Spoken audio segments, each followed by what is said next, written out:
My name is Chris Hubbard. I'm a principal and owner of WHA Architecture and Planning uh, in Arlington, Virginia. Because I studied biochemistry before entering architecture school, I was always looking at how architecture could positively influence our biochemistry. In my master's architecture thesis in 1983, One View into the House, I looked at the phenomenology of house or dwelling space to nurture one's lives, social, spiritual, and physical, towards healthy living spaces which are seamless between interior spaces and nature and walkable tree-lined communities. While I was doing my thesis professor came to me and said that I would be working at this for my entire life. And at the time, I thought that was a bad joke, but now, not so much.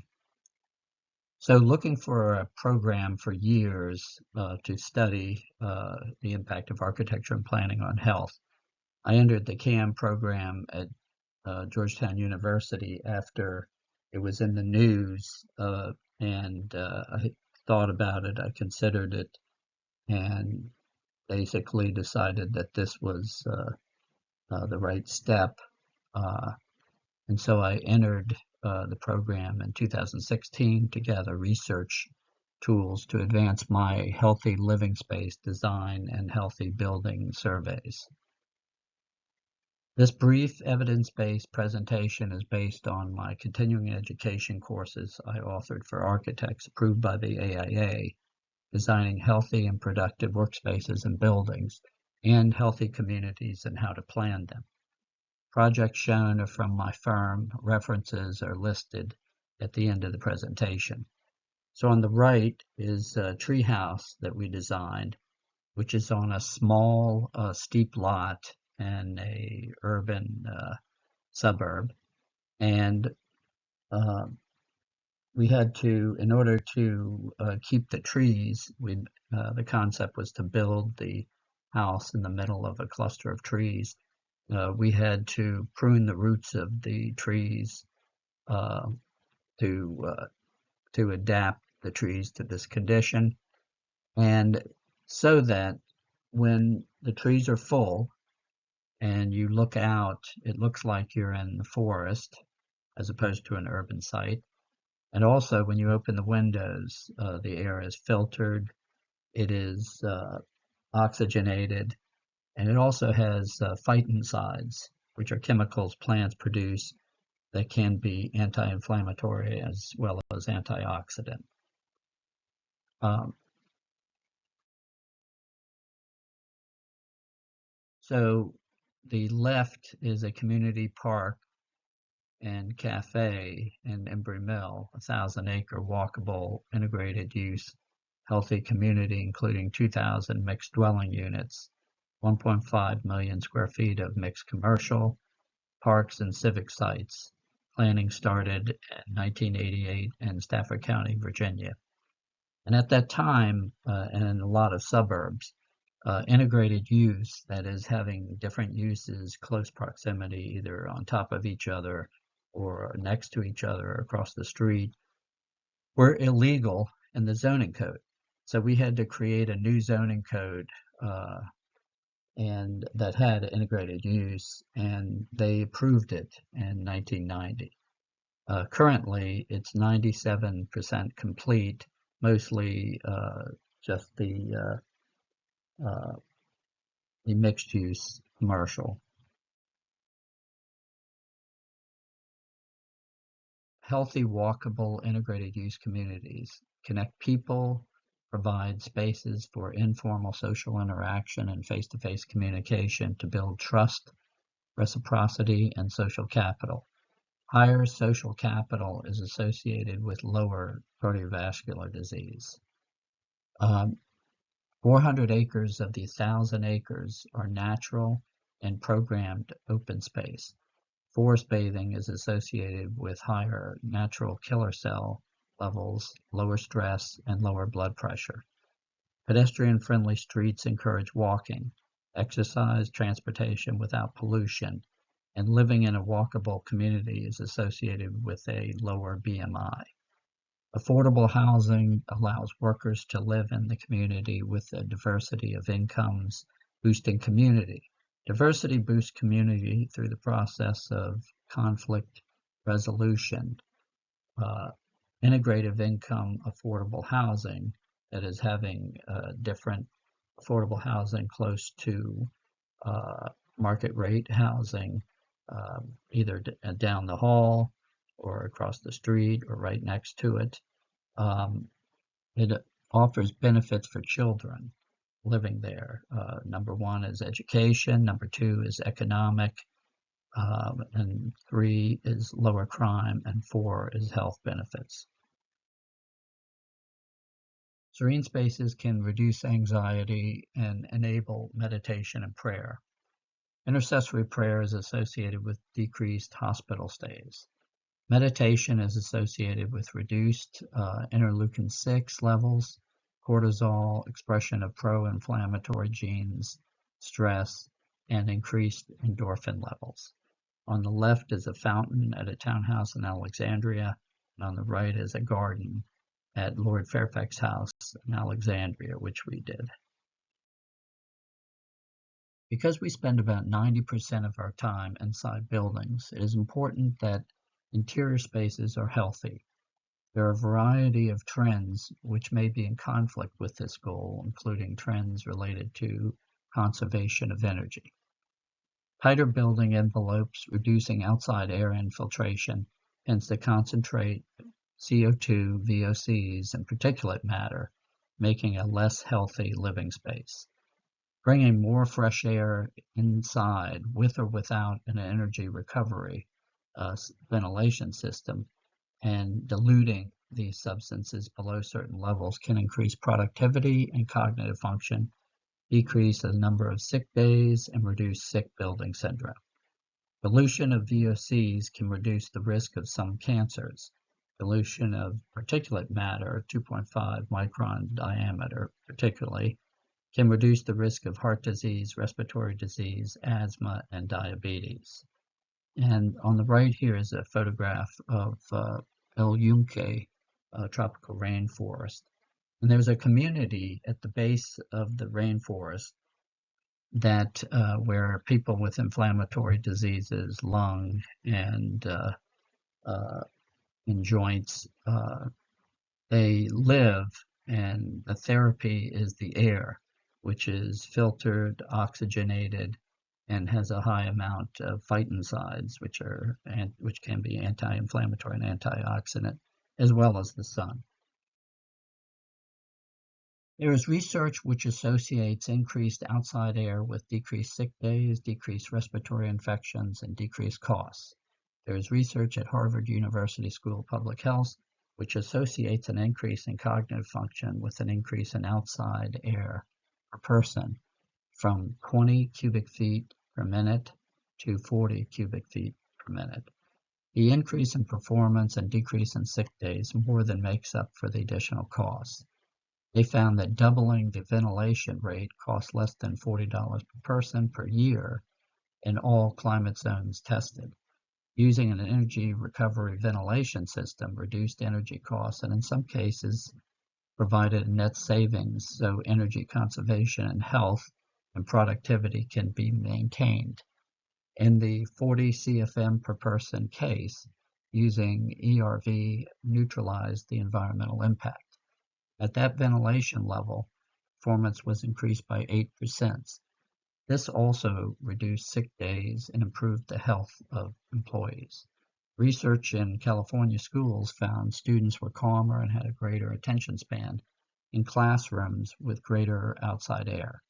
Recent research shows reducing conventional CO2 levels from 900 parts per million, which is associated with 20 CFM outside air person, to 560 parts per million, which is associated with 40 CFM outside air per person, or green plus, is associated with significant increases in cognitive function per research and reducing conventional total VOCs from 500 microgram per cubic meter to 50 microgram per cubic meter is associated with significant increases in cognitive function. Increasing outside air increases performance, decreases sick days, improves health, and based on the cost savings and increases in productivity, is well worth the investment. CO2 is effectively reduced by an increase in outside air. VOCs can be reduced by carefully using potted plants in the workspace and possibly reduces CO2, but more research is needed for this. The increase outside air to above 20 CFM per person is above the minimum standard in ASHRAE. However, even an increase to 20 CFM per person from a lower value of 5 CFM per person will decrease sick days, costs, and respiratory infections.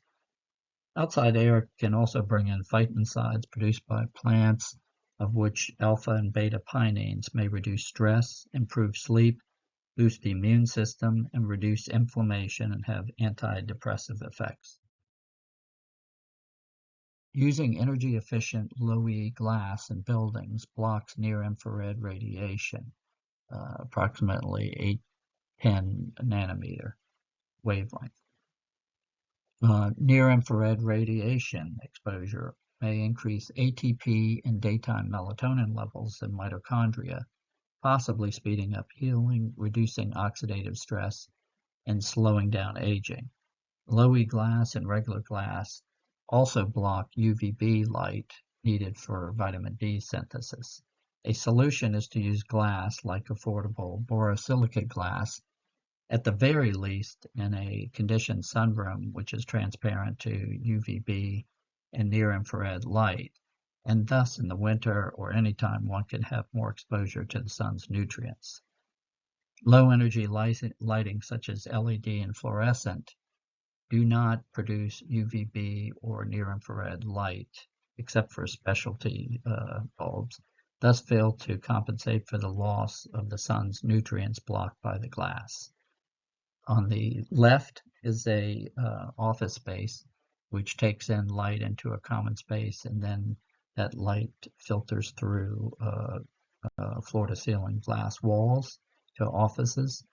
And also we have a similar concept in the Lord Fairfax house. We have light from the garden coming into a common space, a gallery, and then into interior rooms through windows. Other healthy lighting strategies using more daylighting was associated with greater productivity, lowered blood pressure, increased oxygen saturation, a positive effect on circadian rhythms with less morning sleepiness. Brighter light throughout daylight hours and windows at work has been associated with better sleep time and mood, reduced sleepiness, lower blood pressure, and increased physical activity. Lack of natural light has been associated with sleep and depressive symptoms.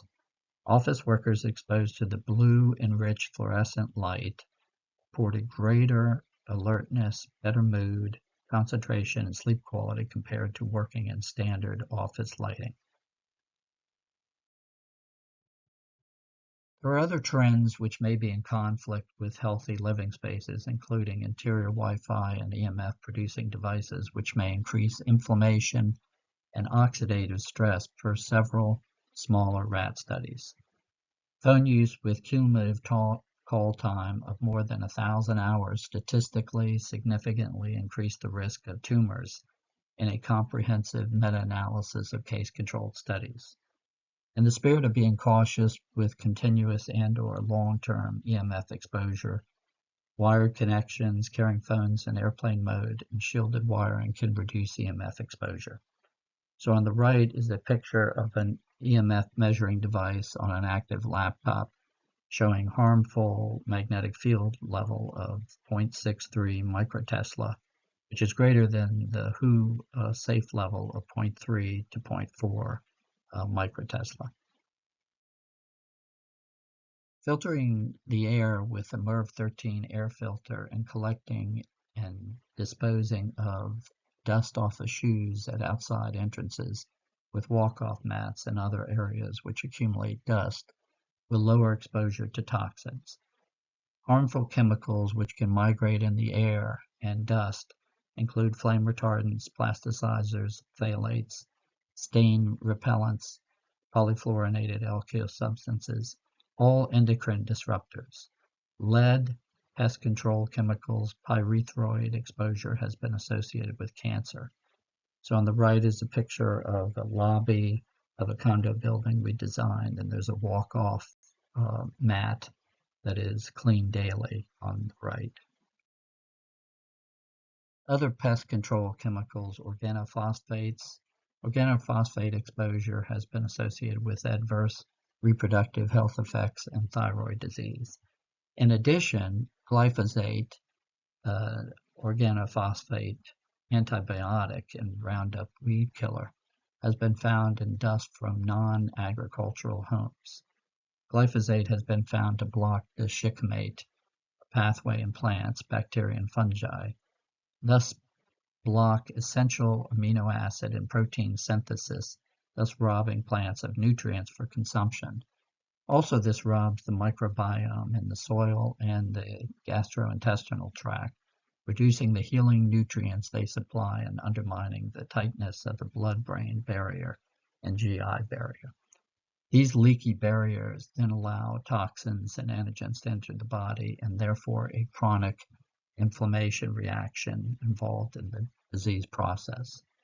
A meta-analysis found links between indoor pesticide chemicals and urinary tract infections, inner ear infections, acute and several forms of cancer in a children health study.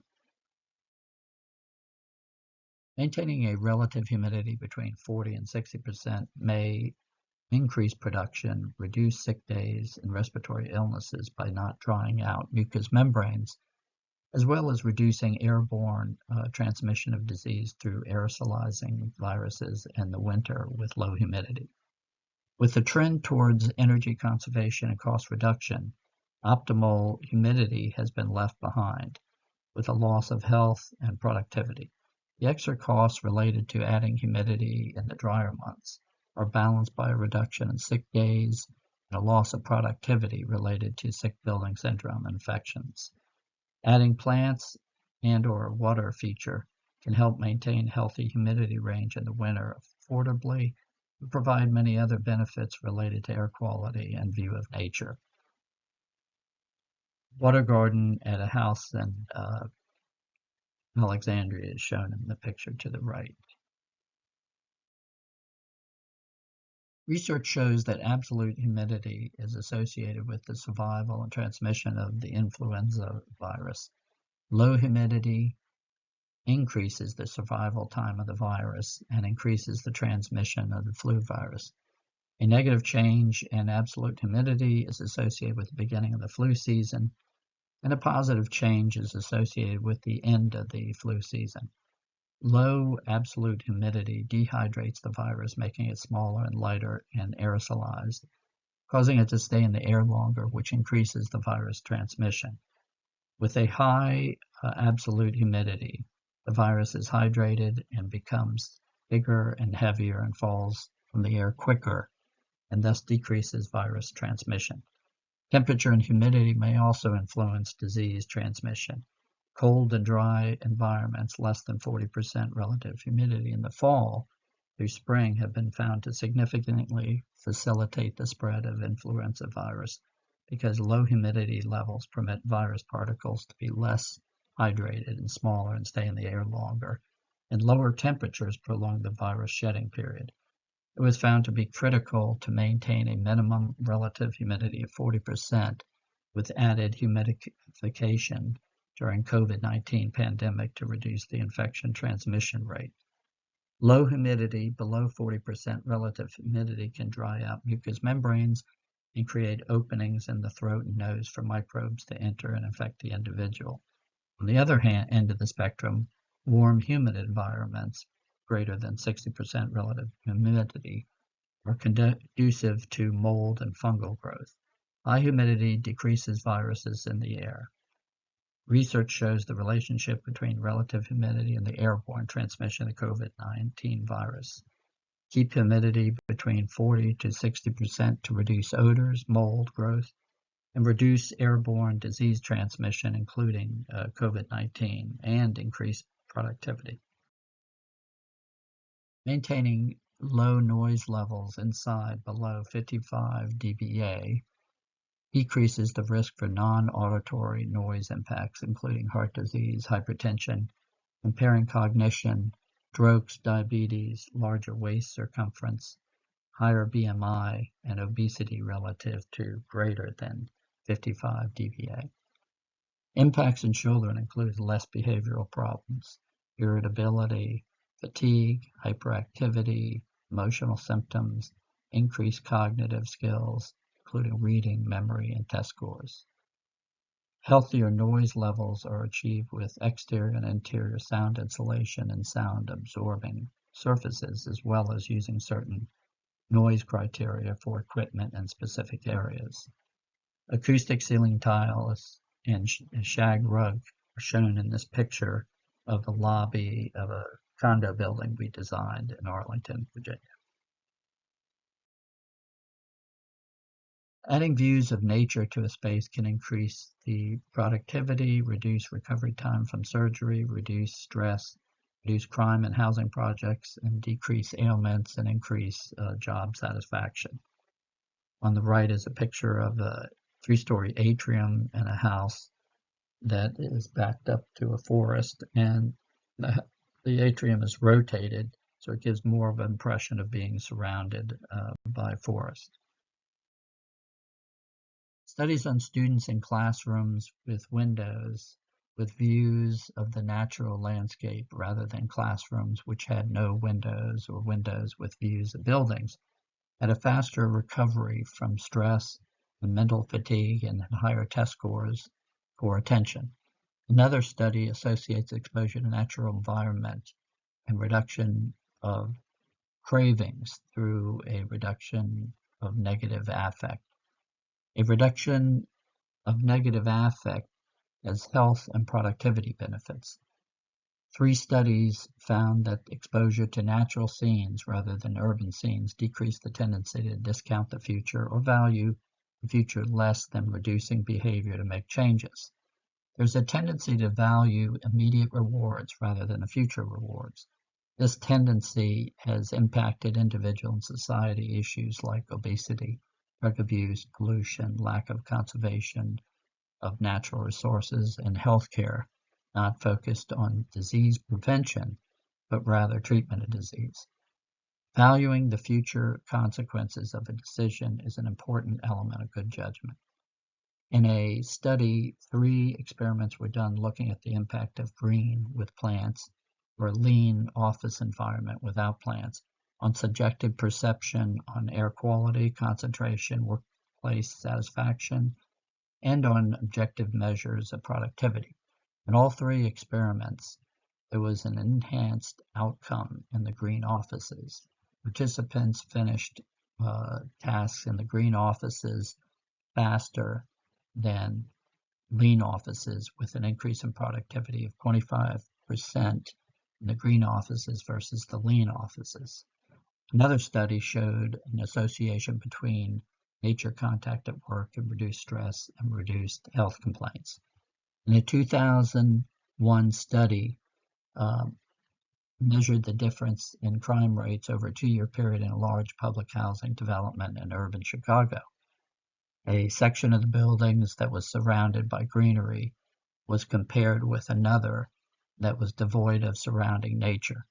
The study reported 52% fewer felonies in the greener buildings, 7 to 8% of which could be linked to the increased access to nature. A researcher found that patients who had a natural view outside their window in a Pennsylvania hospital were recovered and discharged faster than from a gallbladder surgery by an average of about 1 day earlier than those who with a built view outside their window.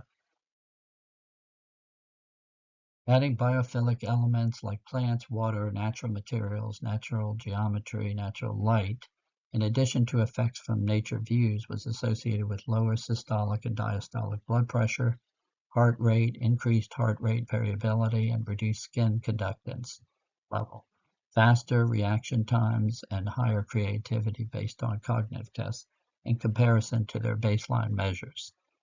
There was a decrease in negative emotions and an increase in positive emotions as well. This also happened with virtual biophilic exposure.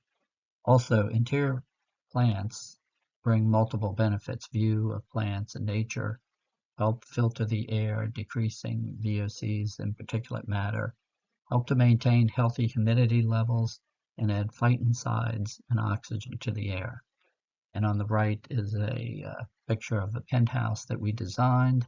We have a system for plants in the space, as well as wood ceiling and floor elements, and lots of light from windows that are wrapping the space.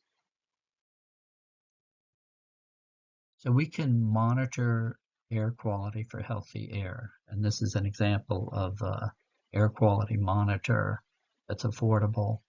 And we can look at carbon dioxide levels, total VOCs, particulate matter at 2.5 micron, temperature, and humidity.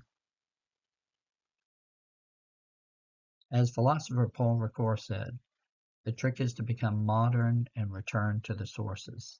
What he meant by this was he was talking about the culture becoming a modern culture in a technological age, and how to return to how to adapt to that environment. And I think this applies as well to healthcare, as well as designing healthy living spaces. I think healthcare, I think it should start with where we live, work, and obtain healthcare. I think the integrative healthcare should start there and then go on beyond that. This is a sample healthy workspace audit. And for example, we look at the temperatures, we look at air quality, look at formaldehyde levels, total VOCs, particulate matter, COT levels, and we also look at temperature and humidity levels, and then light level. We look at the amount of daylight coming in, as well as the contribution to that daylight, or the melanomic flux from the electric lights. And so we take a fraction of the electric light that's melanomic flux, and we add it to the daylighting. And what we should look for is a minimum of 200 lux from 9 a.m. to 2 p.m. At a height of a meter in front of a workspace. Noise levels, we should be looking at less than 55 dBA in an occupied space, and less than 35 dBA for unoccupied spaces. And EMF exposure, we look at both the electric field as well as the magnetic field. And we want to be, the World Health Association cautions levels above 0.3 to 0.4 microtesla. We also look at levels of electric field beyond 40 volts per meter, and try to mitigate those. We also look at biophilic environment, moderate biophilic environment, looking at the number of elements and how much exposure there is to these elements. And then dust, we look at whether there's a walk-off mat at the entrances and whether it's cleaned, and whether they're cleaning surfaces after vacuuming with a HEPA filter, or whether they do have a HEPA filter on the vacuum. We also can look at the particulate matter of 2.5 micron to 10 micron and look at the VOC measurements. And this can indicate whether there's a dust problem in the air. And that's it. Thank you for your attention.